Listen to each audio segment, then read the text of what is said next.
choice from your heart. And then people say to me, what about the other guy? You both have to take your time and make sure that you're coming together with your heart, not just thinking about the best relationship and the best deal, coming together with your heart, leading with your heart. And when you do that, you won't have trouble trusting your decision making. Because if you think too much about relationships, let me tell you about the problem of thinking about relationships. You pick people for what they can give you. Men stereotypically look for the sexy, beautiful woman they can have on their own. Stereotypically don't get mad. And women stereotypically don't get mad. It's you're looking for someone who has adequate finances. When you make decisions like that, the problem is choose for that reason. I've spoken to a million men that have said, I knew she was just with me because a million men that have said, I knew she was just with me because the car I was driving, the house I lived in, the money I was making. I just knew it, but I wanted her. So I went into it. And she's thinking, I knew he was with me because of my looks and my body parts. But I went into it. The problem with that is, if that's the foundation for your relationship, if you go into another 2008 situation and the economy blows up, boom, the relationship's going to blow up. And as we all age, body parts change and drop, down and up and out. She's going to get insecure, and he's going to think, is he going to find somebody younger? So when you don't, everybody's doing it. That's why it's really tough to hear and to talk. Everybody's making choices with their heads right. But it's not right. It's not going to be a good foundation for a relationship. It's not working. That's why so many people are angry and alone. I'm giving up on men. I'm giving up on women. That's it. It's for this reason alone. And making the wrong choices for the wrong things in their relationship. So, how much do you trust your decision-making process? And the last one, which is so important, how much peace of mind do you have? You know, I learned from a fantastic philosophy on life. It's changed everything for me. If you could just get this little bit right now. If I stop driving the best car, nothing wrong with a great car. If I stop making that my goal, if I stop making a 5,000 square foot house on the beach my goal, some of us may have that, make it, it's great. Car, if you stop making the sexiest lady, or I want to marry the most powerful guy. In Hollywood, man, I was in Hollywood for years.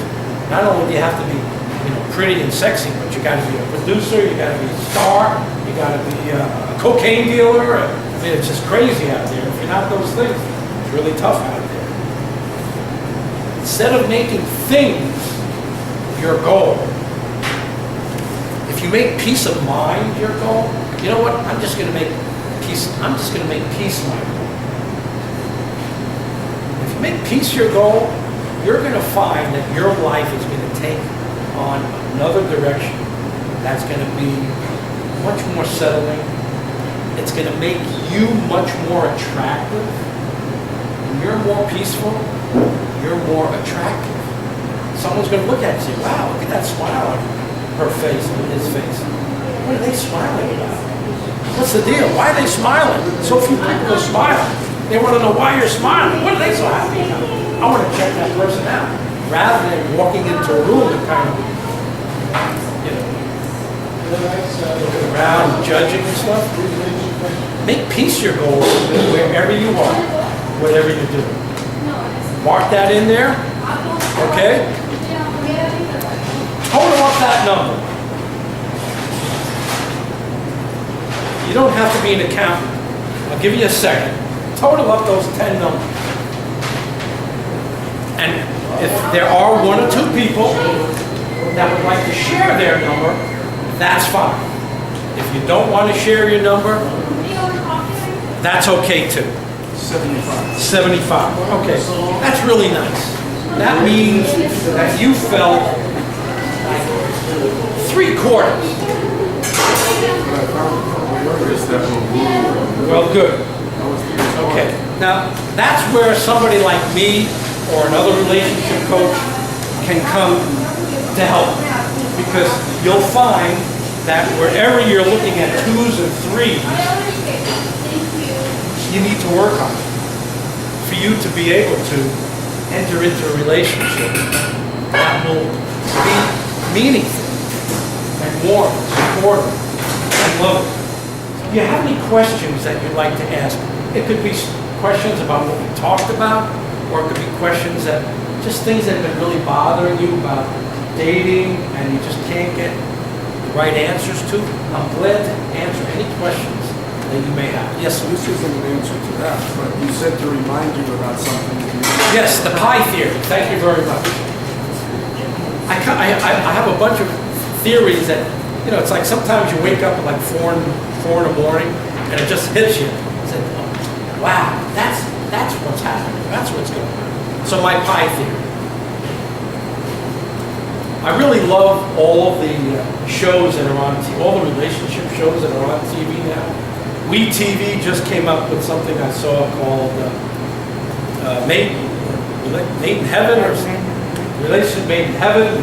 We got Bachelor is going strong, and there's a lot of shows, Bravo, all relationship shows. There was a show on 6 months ago with, it was an internet dating show, and they showed people dating over the internet.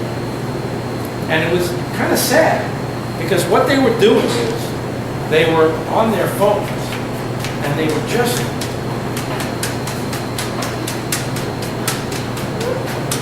this is how they were figuring out who their next date was going to be.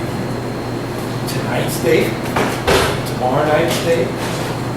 Now, I thought you said it was an internet thing. it's an internet. Like a JJ Match.com.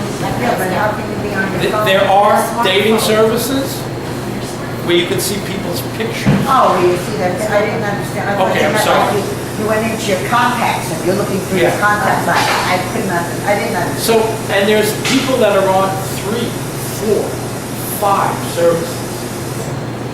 They've gone wild, okay? I kind of look at it the same way, you know, 12-step program was really wonderful. It's great for alcoholism, great for drug addiction, sexual addiction, dating addiction, and many people stop drinking. And many people, they're lucky they stop doing drugs and coke. But unless they get a certain thing, they keep that addictive personality. Unless they get a certain thing straight. What I think it is self-love. Really self-love. God love, universe love, chocolate love, whatever the words are. Unless you really love yourself, there's going to be an empty hole in there that you're going to try to fill with alcohol, drugs, sex, you name it. Well, the new drug of choice is internet dating. People have gotten really addicted to internet dating. Not everybody, not you in here, thank God. There's a lot of people out there, but you have to watch those people. Watch out for those people that are dating every night and dating 5, 10 times a week. They're out there. I'm sure you've met them, I'm sure you heard stories. Here's the problem. When you're dating that often, it's not working out, or else you wouldn't be still dating. There's a whole lot of rejection going on. I mean, I don't know about you, but if I get rejected once every 10 years, it's awful. I don't like it. Imagine getting rejected 4 or 5 times a week. How horrible that must be. How you turn to stone. So, my pie theory. When we were 15, 16, 17, 18, and 19 years old and we met someone, what do you offer them? You offer them a whole pie. There's nothing better than having that relationship, first love. when you were young, God willing, you had a functional childhood and you weren't too dysfunctional at a too young an age. When you fell in love for the first time, it was absolutely wonderful. No holds barred, no baggage, just great. But if you got your heart broken, maybe your parents broke you up, maybe their parents broke you up, college came up and you both decided you wanted to go different places, really, really loved each other. If you got your heart broken, horrible, terrible thing. Nobody wants to go through it. It happens a few times. Each time you go out with somebody new, you're offering less and less pie. And then by the time the third guy comes along, you're down to a quarter pie, or an eighth of a pie, or a 16th of a pie, or a crumb. So here you are, offering a crumb, okay? What the hell, honey? This is great. It's raining money. Here we are.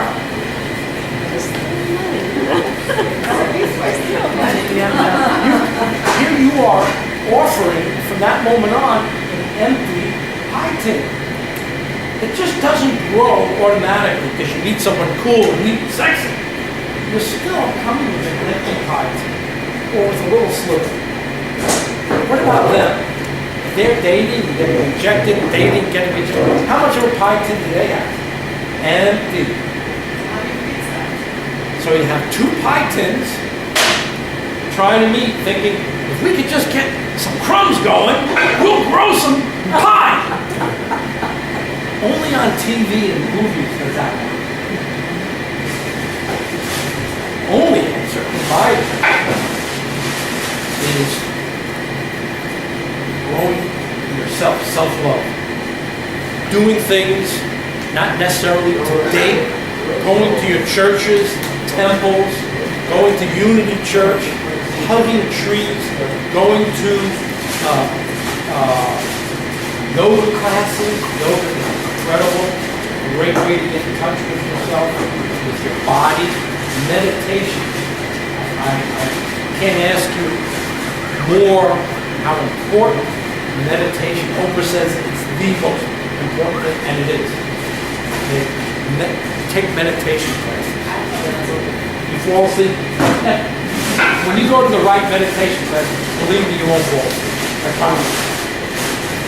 Hug a tree, start building a garden, get into nature. That's how, and stop dating. People don't want to hear that. Stop dating. Build up your pie. Give you a chance to build up your pie. Because 6 months or a year will go by, and you're a different person. Because you're not putting yourself out there, hurting yourself. Slow down. Right now, everything is speed up. Slow down. And then all of a sudden, it's like when I was dating, if I had a choice of going out on a date with someone who was, really, wow, she looks like she's out there partying, and there was another really attractive gal who hasn't dated in a year, I'll tell you what my choice was. I knew I had a better chance with someone who hasn't dated in a year.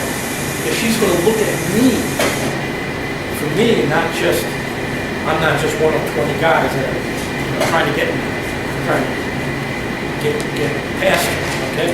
So, that's my pie theory. Fill your pie. Take the time to fill your pie so that when you meet someone, you're offering some pie. Any other questions? Okay, anything else? Okay, thank you. Thank you so much. Appreciate your time. Bruce, I want you to know that I really enjoyed your presentation. It was very real, it was very meaningful. Your approach was unique. I don't think I've seen that approach before. It was very special. Thank you. Bruce, it's an excellent presentation you gave. You really have terrific insights on a very important area. I really appreciate it and learned a lot listening to you.